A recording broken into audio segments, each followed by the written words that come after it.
Bonjour à tous, bienvenue pour ce nouveau webinaire Global Exam. Aujourd'hui, nous allons vous présenter le Practice Mode, qui sera donc la prochaine innovation mise en ligne dans la semaine à venir et qui permettra à vos apprenants de pratiquer leurs compétences en grammaire, en vocabulaire et en acte de parole. Bonjour tout le monde. Alors, c'est intéressant pour nous de vous présenter ça parce que c'est à la fois une fonctionnalité technique, c'est tout un nouveau mode qui sera présent sur la plateforme, et en même temps un nouveau contenu. Ça veut dire beaucoup de contenu pédagogique, avec des fiches, des exercices. On vous le présentera pendant ce webinaire. Donc, c'est à la fois, il y a deux pans et ce sera toujours... C'est un mode de travail, en effet, complet, avec, vous allez voir, une toute nouvelle interface et justement une interface qui préfigure par ailleurs de changements qui interviendront, eux, dans les semaines à venir aussi sur le prochain webinaire. Voilà, qu'on vous présentera sur le prochain webinaire, mais des changements qui vont vraiment se décliner finalement sur l'ensemble de nos modes. Et comme tu l'as dit Aurélien, avant de passer à la démonstration, on peut peut-être parler justement de la genèse du practice mode, alors surtout de ce qu'on a fait depuis la création de Global Exam sur les compétences. Oui. Est-ce que tu peux nous dire d'où on vient et où on va? Alors comment est né le practice mode?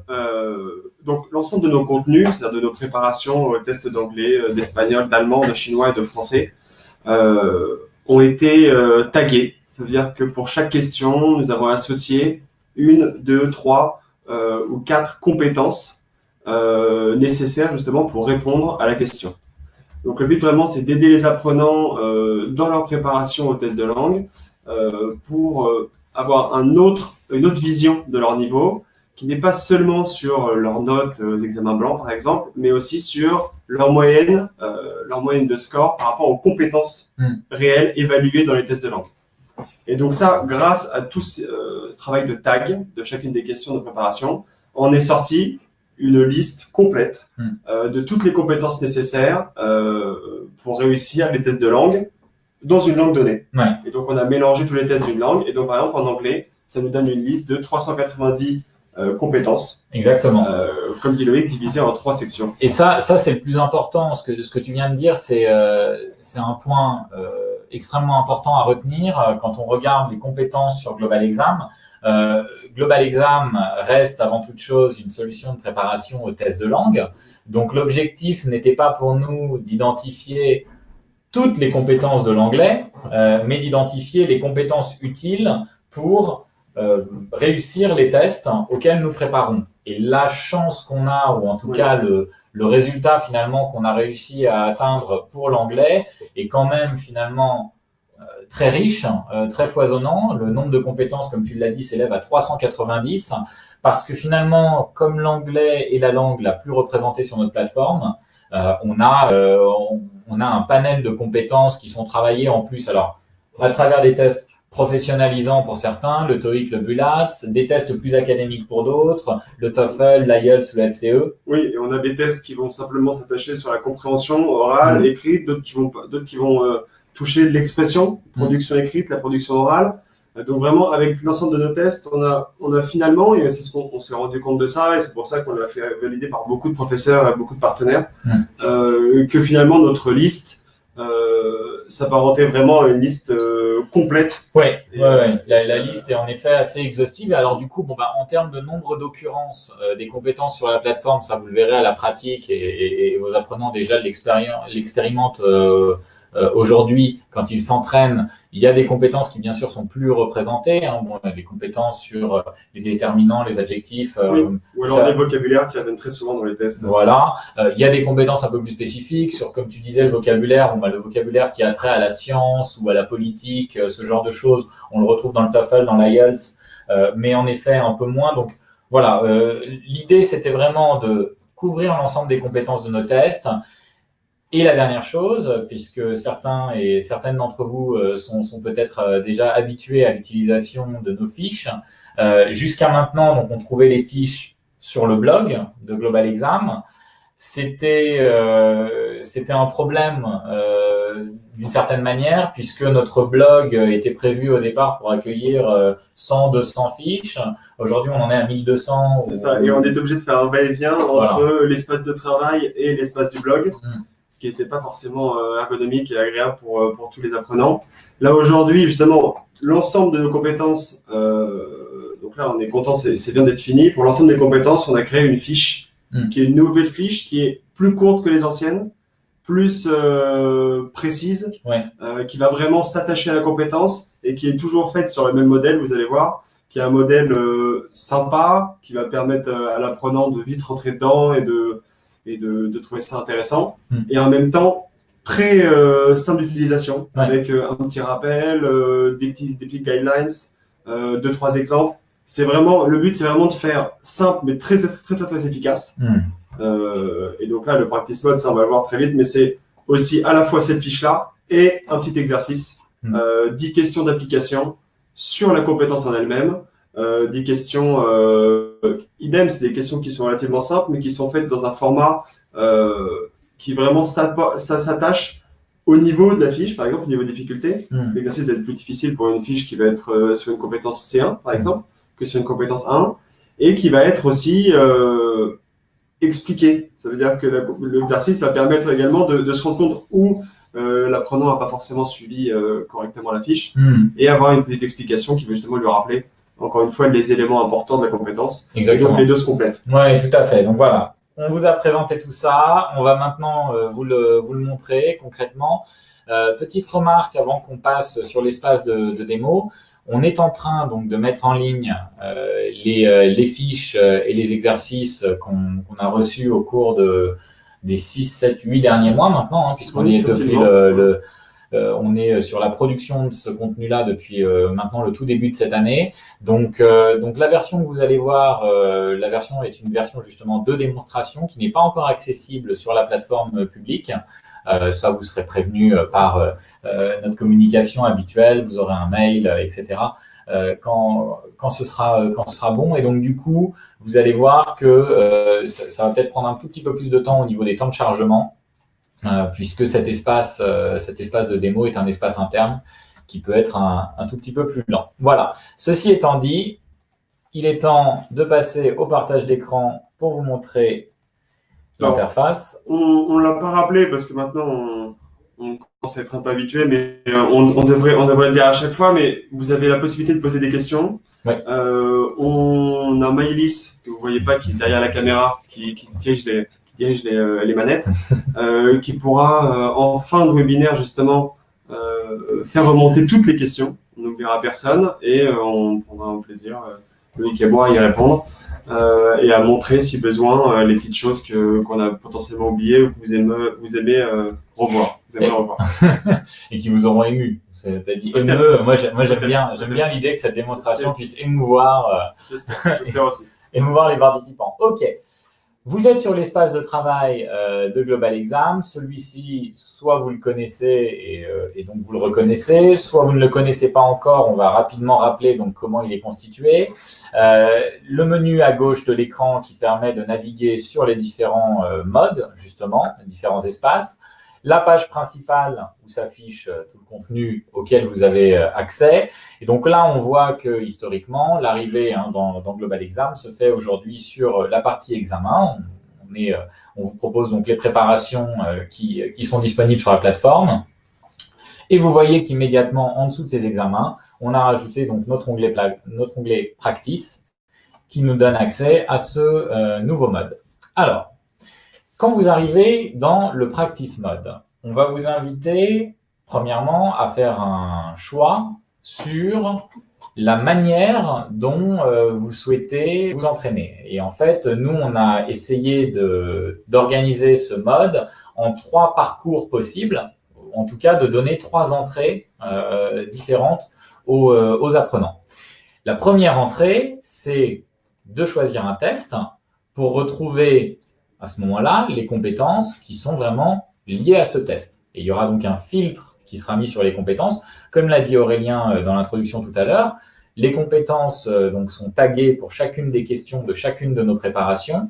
Ça veut dire qu'une compétence sera affichée dès lors qu'elle apparaît dans une question du TOEIC si vous sélectionnez TOEIC, dès lors qu'elle apparaît dans une question de l'IELTS si vous sélectionnez l'IELTS. Donc voilà. Donc, on n'a pas encore fait les comptes et d'ailleurs, on pourra regarder ça en fin d'année quand on aura un peu de temps, le temps de prendre un peu de recul sur ce qu'on a fait. Mais on ne saura pas vous dire là tout de suite combien il y a de compétences taguées en moyenne dans chaque préparation. Mais on le sait, ça va quand même ça va assez loin. Encore une fois, il y a des compétences qui peuvent être beaucoup plus taguées, mais vous pouvez vous retrouver facilement avec 250, 300 compétences par test. Oui, parce que le but vraiment, comme tu dis, c'était pas de décider avant de savoir combien de compétences on allait associer à quel test. C'était vraiment de taguer librement, de s'attacher au contenu du test. Et le but, c'est maintenant de regarder voilà, où on en est maintenant qu'on a tagué. Mais on a vraiment laissé libre cours à toutes nos équipes de vérifier pour chaque question quelles sont les compétences associées. Voilà. Et donc maintenant de regarder ce qu'il en est. Et donc voilà, donc aujourd'hui, on vous montrera après pour un test qu'on a déjà tagué ce que ça donne. Mais donc, premier parcours possible, le choix d'un test. Deuxième parcours possible, le choix d'un niveau. Chacune des compétences qu'on a créées est rattachée à un niveau du CE-CRL, donc de A1 à C2. Et là, si vous choisissez le niveau A2, par exemple, vous n'aurez donc en affichage que les compétences qu'on a identifiées comme étant des compétences de niveau A2. Voilà. On a rappelé, bien sûr, puisque les apprenants, que ce soit les étudiants, les professionnels, sont de plus en plus familiers avec cette notion de A1, A2, B1, B2, mais on a quand même précisé ce que ça voulait dire pour qu'ils l'aient sous les yeux au moment de faire leur choix. Donc, utilisateur indépendant, avancé, on a repris la terminologie officielle. Et ce qui permet, par exemple, à quelqu'un qui est, par exemple, un peu faible, de se dire, voilà, au lieu de commencer directement par la préparation à l'examen, qui est directement du niveau, évidemment, plus élevé, il peut commencer, par exemple, à choisir dans le niveau 1 et de regarder toutes les compétences du niveau 1 pour se préparer dans un premier temps, justement, sur les compétences basiques. Voilà, c'est comme ça qu'on l'a imaginé.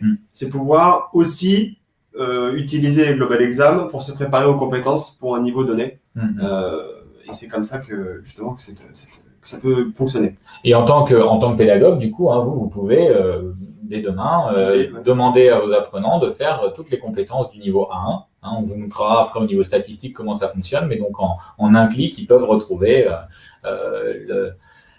la liste de leur travail à réaliser sur la plateforme. Dernière sélection possible, dernier parcours qu'on a imaginé, finalement c'est le plus direct, c'est celui qui, sur la langue que vous avez sélectionnée, vous amène à choisir soit la grammaire, soit le vocabulaire, soit les actes de parole. Et là, directement, vous accédez à l'intégralité de nos compétences pour la langue sélectionnée sur grammaire, vocabulaire ou actes de parole. Okay. Donc là, on vous montre en anglais, mais pour les compétences françaises et espagnoles, donc la création a déjà commencé. Ça arrivera un peu plus tard sur le site, mais ça reprend la même structure en tout cas. On conservera également 3 grandes compétences qui sont des catégories principales. Et ensuite, à l'intérieur de chacune de ces grandes compétences, ça on le verra tout de suite après, on a découpé en fait en sous-catégories. Et donc qui vont regrouper entre 3 et 15 compétences en fonction. Tout à fait. Voilà, pour aider justement aussi l'apprenant à se rendre compte au niveau des statistiques, pour avoir une vision plus globale. Absolument, absolument. Et ça, c'est un travail d'ailleurs, on continuera à essayer de le faire de mieux en mieux. C'est vraiment, si vous voulez, de ne pas être dans un vocabulaire trop technique, donc de donner des noms de catégories qui soient parlants pour l'apprenant, de donner des noms de compétences qui, là aussi, donnent une bonne idée de ce qu'on va trouver dans la compétence en question. Donc, on continuera ce travail pour éventuellement certaines compétences qui pourraient avoir des terminologies un peu trop académiques, on va dire, et pas assez claires pour l'apprenant.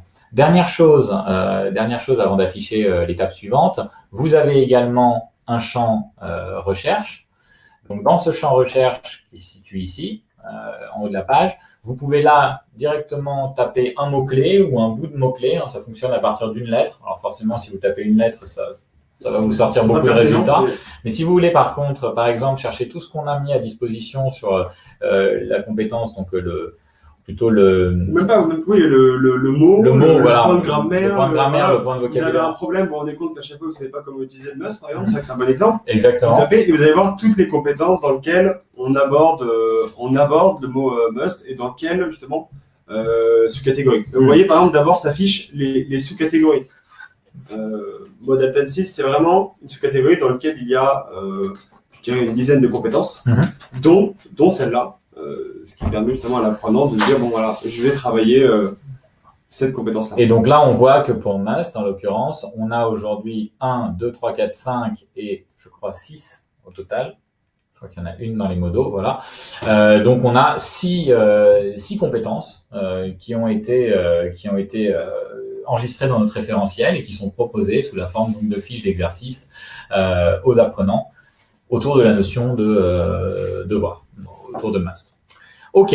Voilà donc pour cette recherche. Alors la recherche d'ailleurs, on vous le dit, ça fera partie des petites évolutions qui seront mises en place au fur et à mesure. La recherche sera prédictive. Donc il vous suffira de taper quelques lettres pour en plus obtenir des suggestions. Si vous tapez must et que vous savez déjà précisément quelle notion, quelle fiche vous voulez revoir, on vous suggérera en menu déroulant les fiches et les noms de compétences qu'on a vu s'afficher. Ça permet également aussi, vous, par exemple, dans le cadre d'un cours, de demander aux apprenants, par exemple, pour travailler chez eux pendant le week-end, 5 fiches que vous avez sélectionnées, regardez grâce à notre liste. Et donc là, ils pourront chercher justement les 5 fiches, une par une, exactement, et les trouver facilement. Donc ça permet aussi de naviguer dans ce contenu un peu qui est très très large, évidemment. C'est vraiment que ce soit complet, et ben voilà, pouvoir naviguer simplement et de récupérer les infos.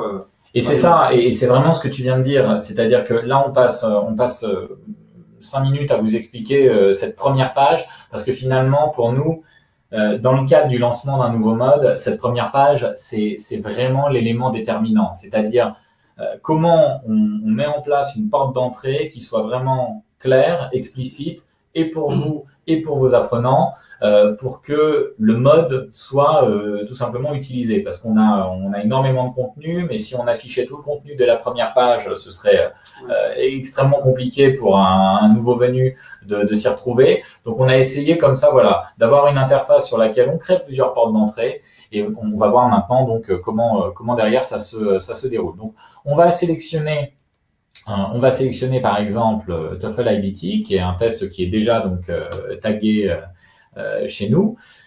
Pour le TOEFL IBT, donc une fois que vous avez fait ce premier choix, ce choix de l'examen, et ce serait la même chose d'ailleurs si vous choisissiez en premier un niveau. Si vous choisissez un examen ou un niveau, là on vous demande de préciser ce que vous voulez apprendre. Et on vous donne le choix de choisir la catégorie, donc grammaire, acte de parole, language functions, et vocabulaire. L'idée là, elle est de, encore une fois, continuer d'orienter un petit peu plus l'apprenant avant de vraiment lui exposer la liste des sous-catégories et des compétences disponibles. En grammaire, entre autres, je crois qu'on est à 250. Oui, c'est un gros pan vraiment de nos compétences. Donc, on peut pas, en fait, ça n'aurait pas d'intérêt, en fait, d'afficher à chaque fois des listes à rallonge. Le mieux, voilà, c'est de permettre un maximum de points d'entrée possibles et de guider au mieux l'apprenant pour qu'il puisse naviguer et justement aller rapidement à une fiche qui l'intéresse. Exactement. Et sur la grammaire, donc, on clique, par exemple, et donc là, on va avoir vraiment les sous-catégories qui s'affichent et à l'intérieur de ces sous-catégories sont disponibles les compétences en lien avec le TOEFL IBT. Et donc là, si jamais le TOEFL IBT, alors pour le coup, c'est l'exemple que j'ai choisi. Un test très vaste. Voilà, c'est un test extrêmement vaste. Donc là, dans la partie adverbe et adjectif, vous devez avoir à peu près toutes les compétences qu'on a référencées. Mais si on avait choisi un test, par exemple, si on choisissait le TOEIC Bridge, fort à parier que dans le TOEIC Bridge, qui est un test beaucoup plus court, niveau en plus plutôt débutant, certaines de ces compétences disparaissent puisqu'on n'a pas de compétences C2, on n'a pas de compétences C1. Oui, je ne sais pas si on l'a bien expliqué, mais c'est vrai que chacune des compétences est liée de toute façon à un niveau SECRL. On va le voir. Elle est vraiment obligatoirement liée à un niveau SECRL, donc une compétence C2 sera jamais taguée dans un TOEIC Bridge, par exemple. Exactement. Donc ça, c'est aussi pour aider au tag.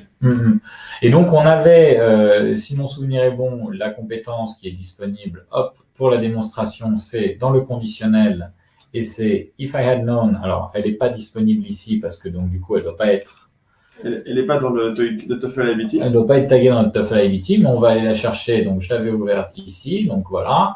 On va vous montrer maintenant un exemple de fiche compétence. Donc, quand vous rentrez dans la fiche compétences, vous avez accès à deux choses, une fiche justement de révision et un exercice d'application, comme Aurélien vous l'expliquait tout à l'heure. Ce sera toujours une page comme celle-là, voilà, avec le titre, le niveau associé, la sous-catégorie et la catégorie. Donc là, vous avez vraiment à chaque fois une page dédiée pour justement après naviguer entre la fiche et l'exercice. Exactement. Vous avez un environnement qui est complètement homogène, puisque, encore une fois, environnement très riche, enfin, contenu très riche, et donc du coup, pour que l'apprenant puisse s'y retrouver, sur chaque fiche, il retrouve exactement, enfin sur chaque compétence, il retrouve exactement la même organisation. Sur chaque fiche aussi, on va le voir après. Et sur chaque exercice également. Et sur chaque exercice, on a voulu vraiment structurer de manière justement similaire toutes les compétences, même si dans la taille de la compétence, le vocabulaire utilisé, la difficulté toujours s'adapte à la compétence, mais vraiment sur la structure, le visuel par exemple,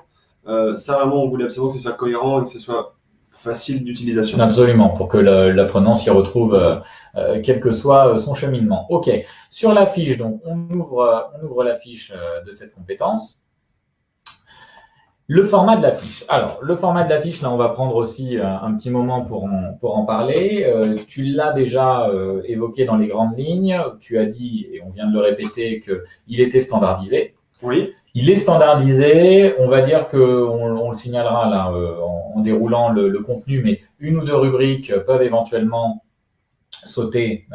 Oui, ça peut arriver encore. Voilà, si sur certaines fiches, on n'a pas trouvé une bonne idée ou qu'il y avait simplement rien à dire sur quelques rubriques, à ce moment-là, la rubrique n'apparaîtra pas. Mais là, on a en l'occurrence les 6 rubriques standards, donc on va les passer rapidement en revue. L'objectif, c'est d'abord d'attiser la curiosité de l'apprenant. Aujourd'hui, le plus important avant d'enseigner quoi que ce soit, c'est déjà de s'assurer que on a bien éveillé l'intérêt de celui qui lit, de celui qui écoute. Et donc là, on a commencé par une rubrique Why is this important?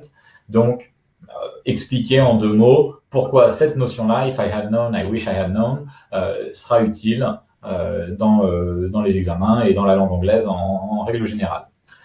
Deuxième rubrique, une petite synthèse des points qui seront à retenir ou en tout cas des choses qui seront apprises après avoir lu cette fiche.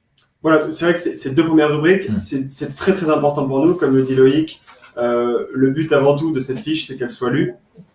Et pour qu'elle soit lue, il faut vraiment que ce soit très clair que l'intérêt de la fiche, que l'intérêt de la compétence, parce que c'est vrai que ça peut être parfois soit incompréhensible pour l'apprenant, mais ou en tout cas peut-être qu'il n'a jamais été confronté à cette compétence, peut-être qu'il ne se rend pas compte de l'intérêt, il ne sait pas quand est-ce qu'il peut l'utiliser, pourquoi. Et là on va voir voilà, les deux premières rubriques vont simplement dire rapidement. Donc là c'est par exemple on voit que c'est plutôt clair parce que c'est 4-5 lignes de takeaways maximum, justement pour qu'en un coup d'œil l'apprenant puisse savoir voilà, qu'est-ce que je vais apprendre dans cette fiche. Absolument. Deux parties principales, donc là c'est le gros morceau, les exemples et les explications. Donc là vraiment on détaille chacune des notions, c'est là qu'on va mettre en avant les exemples. C'est là qu'on apprend vraiment. Voilà, exactement. Et c'est là qu'on apprend à maîtriser la notion en tant que telle. Deux parties suivantes avant la conclusion. Les 2 parties suivantes sont pour ne pas oublier, donc là c'est le moyen mnémotechnique, c'est vraiment la synthèse, après avoir donné un passage explication, exemple qui peut être assez long, puisque certaines notions parfois Parfois dans les niveaux difficiles, justement, le contenu peut être très large. Les subtilités, voilà, on n'a pas sacrifié, si vous voulez, au fait de vraiment couvrir l'intégralité de la compétence. Ce qu'on a fait, c'est qu'on a été beaucoup plus précis sur la définition de chaque compétence, mais après, dans la compétence en tant que telle, s'il y a 5 cas particuliers, on expose 5 cas particuliers. Donc là, l'idée du don't forget, c'est vraiment, n'oublie pas, voilà les éléments vraiment à retenir. Si tu as 2-3 choses à retenir avant de quitter cette fiche, voilà lesquels ils sont. Et enfin, le lookout qui, c'est là où de temps en temps, cette pastille-là, cette vignette-là, entre autres, pourra parfois être absente. C'est le petit piège à éviter. On le voit, on a beaucoup en anglais, et puis surtout quand on commence, quand on est débutant, il y a des homonymies Donc parfois il y a des petites choses, on a l'impression d'avoir déjà vu cette notion ou de l'utiliser dans certaines situations. On va mettre un coup de projecteur là-dessus. Oui, ce sera toujours très court, c'est juste, voilà, c'est pour intéresser. Je reviens aussi sur la précédente, sur le don't forget. Parfois, c'est vraiment, et notamment dans les niveaux faciles, parfois ça peut être juste un petit schéma. C'est dans ce cas-là, une petite flèche, appliquez ça. Dans ce cas-là, appliquez ça. Parfois, c'est juste un mini tableau. Le but, c'est vraiment que ce soit visuel, c'est un peu comme une fiche de révision. C'est un peu comme un petit post-it que vous collez sur votre bureau. C'est vraiment ça l'intérêt. Et là, je pense, c'est une chose, peut-être qu'on ne l'a pas dit, mais c'est vrai que tout notre practice mode anglais sera en langue anglaise. Oui, j'y ai pensé. Je pense que tu y as pensé aussi, mais voilà, c'est important de le dire, c'est vraiment, on s'attache à la langue cible, on veut vraiment immerger l'apprenant dans la langue qu'il est en train d'apprendre.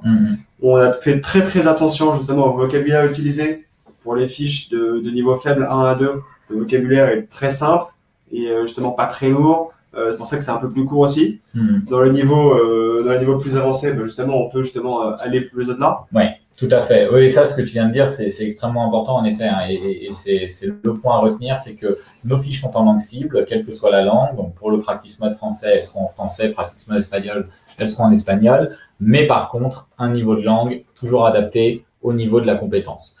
On finit rapidement sur cette fiche pour vous montrer la dernière partie. La dernière partie, c'est le petit Did you know, le fun fact, qui, on l'espère, fera sourire ou interpellera régulièrement les lecteurs de nos fiches.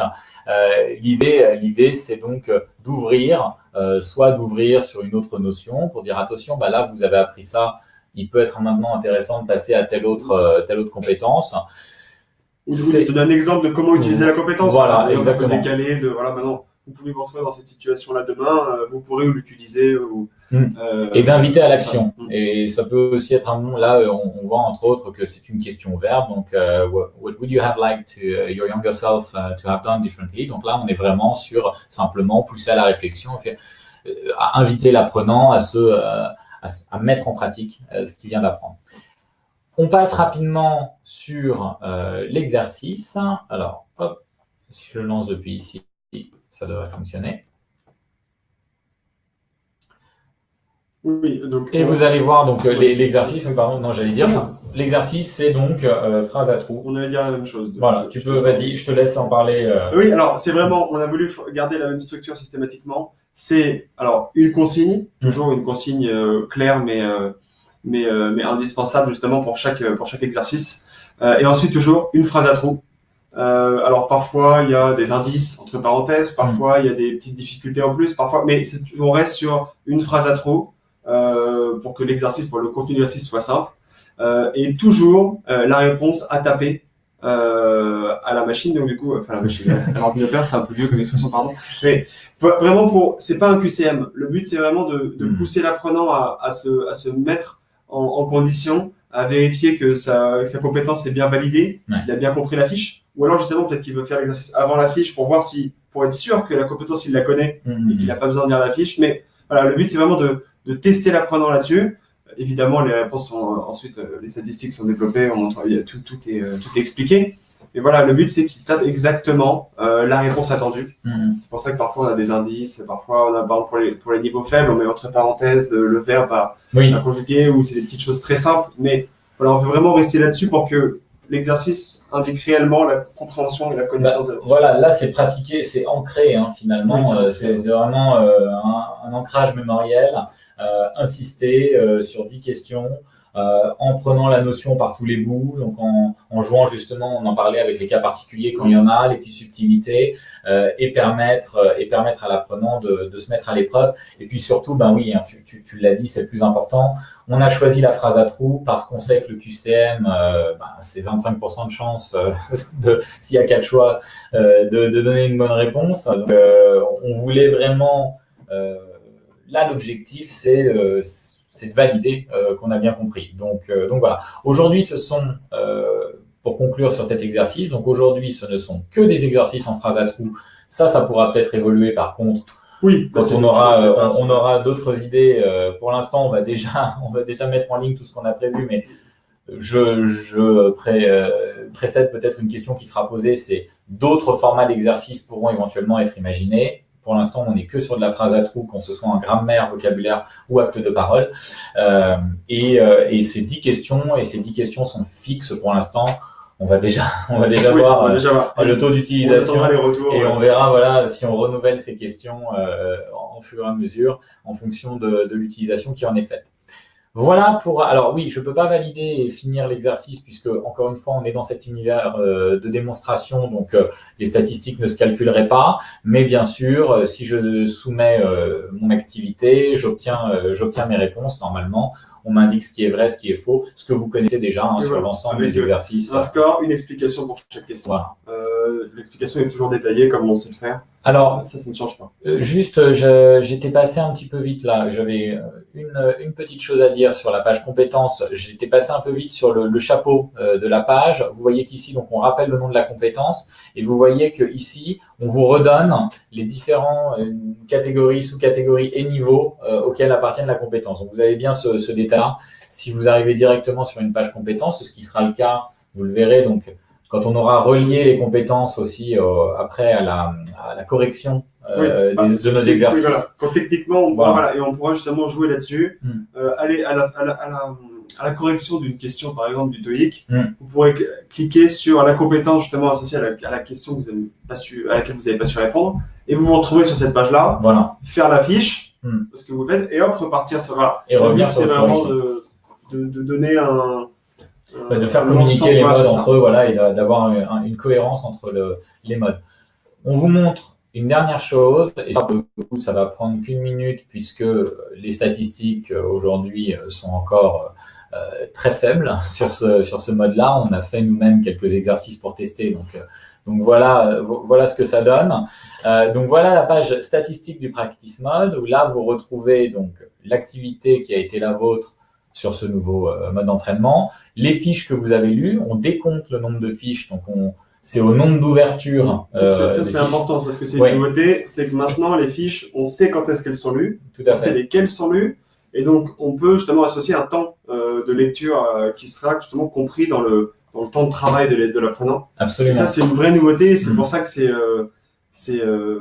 c'est intéressant à la fois de jouer avec les fiches dans la préparation d'apprenant. Exactement. On peut vérifier que c'est fait. C'est ce qu'on pouvait en dire aussi, et je me souviens plus si tu l'as évoqué, mais c'est vrai que tout ce contenu-là pourra être intégré au planning.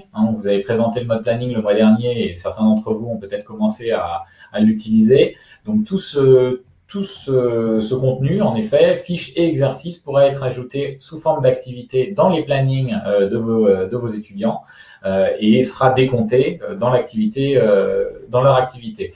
Les fiches donc sont décomptées en termes d'ouverture et de fermeture, les exercices en termes de réalisation, bien sûr.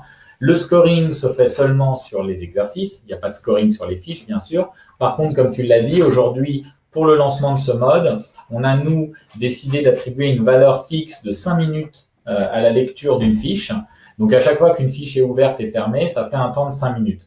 Alors, je vous rassure tout de suite, ces données-là dans vos exports, si vous notez vos étudiants sur le temps qu'ils passent sur la plateforme, etc., vous les verrez très facilement. Voilà. Si un étudiant s'amuse à ouvrir et à fermer 50 fois une fiche pour faire 50 fois 5 minutes, vous le verrez facilement. Donc, c'est vraiment, pour le lancement, on essaie comme ça. On pourra justement affiner. Le but, c'est vraiment de voir en fonction des retours de nos partenaires. C'est eux qui utilisent justement ces fiches, ces exercices. Exactement. Et savoir ce qui est le plus pertinent de mettre en avant. Et là, donc, sur les statistiques plus fines, on vous invite à choisir votre catégorie, donc la grammaire, par exemple. Hop, ça vous affiche les sous-catégories. Et au milieu des sous-catégories, vous retrouvez donc uniquement les compétences sur lesquelles vous avez réalisé au moins un exercice. Il faut savoir que si seulement la fiche a été lue, elle ne s'affichera pas ici.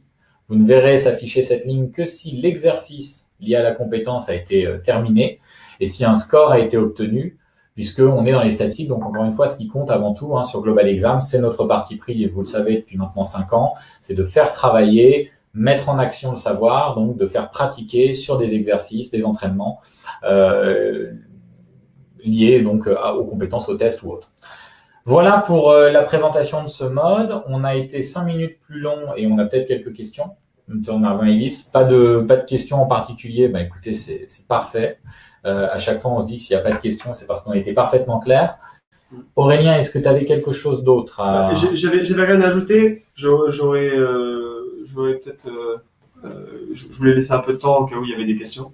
Mais là, du coup, très bien. Je voulais simplement du coup ajouter que, comme vous le voyez, les statistiques sont à tous les niveaux pour justement guider l'apprenant dans ce qu'il veut travailler plus tard. C'est au niveau de la catégorie. Donc la grammaire, on voit qu'il a 80%. On verra si pour le bien. Au niveau de la sous-catégorie, pareil, adjectif et adverbe, on voit qu'il a 80%. Ouais. Et au niveau de la compétence, le but c'est vraiment de donner des objectifs à l'apprenant, voilà, passer à 70% sur telle compétence, sur telle catégorie, cette sous-catégorie. Voilà, donc c'est là-dessus, et comme dit Loïc, c'est notre parti pris de s'attacher au score obtenu pour justement vérifier la compréhension d'une catégorie, d'une sous-catégorie, etc. Exactement. Et ben écoute, je crois qu'on a quasiment tout dit. J'avais une dernière petite chose parce que parmi tout ce qu'on vient de vous expliquer, il y a peut-être un élément finalement au début qu'on n'a pas vraiment abordé. C'est justement, ce sont les actes de parole ou les language functions. Parce que très souvent, on le voit sur les manuels scolaires qui sont proposés, alors d'autant plus sur la préparation, quand on parle de préparation au test, on se focalise très souvent sur la partie grammaire, vocabulaire. Les actes de parole, c'est donc la mise en action, pour celles et ceux d'entre vous qui sont enseignants, formateurs, vous le savez, mais c'est la mise en action justement de la langue, et donc c'est tout ce qui a trait à l'expression, la description, le débat, l'argumentation, le commentaire ou autre. Et là, vous verrez, on a vraiment estimé, nous, parce que dans certains des tests auxquels on prépare, ce sont des compétences qui ont un rôle très important. Je pense au BULAT, vraiment fondamental. Et donc du coup, on a vraiment là, il nous semble développer un contenu que vous trouverez nulle part ailleurs. En tout cas, nous, on ne l'avait pas trouvé jusqu'à maintenant. Et donc, on espère que voilà, ce contenu-là vous sera également utile, que vous serez curieux d'aller voir ce qu'on a à proposer le concernant. Écoutez, on est toujours pas de questions? Non, c'est parfait. Donc définitivement, on a été d'une clarté absolue. Merci à toutes et à tous d'avoir participé à ce nouveau webinaire. Il sera disponible donc en rediffusion comme tous nos autres webinaires. On vous enverra un mail pour justement vous envoyer le lien, vous fournir le lien vers la vidéo. On vous invite à le partager avec les personnes qui autour de vous n'auraient pas pu être présentes aujourd'hui. Je crois qu'on est pendant les vacances. Donc, on est à une période où peut-être certaines et certains en profitent et ils ont raison pour surtout rester loin de leur ordinateur. Donc, n'hésitez pas à le partager et on vous retrouve le mois prochain pour un nouveau webinaire qui portera sur l'utilisation qui peut être faite de Global Exam dans la digitalisation des formations. Voilà, je vous laisse ça comme sujet, comme piste de réflexion. On vous retrouve donc très bientôt. Bonne journée à tous et à toutes. Merci à tous.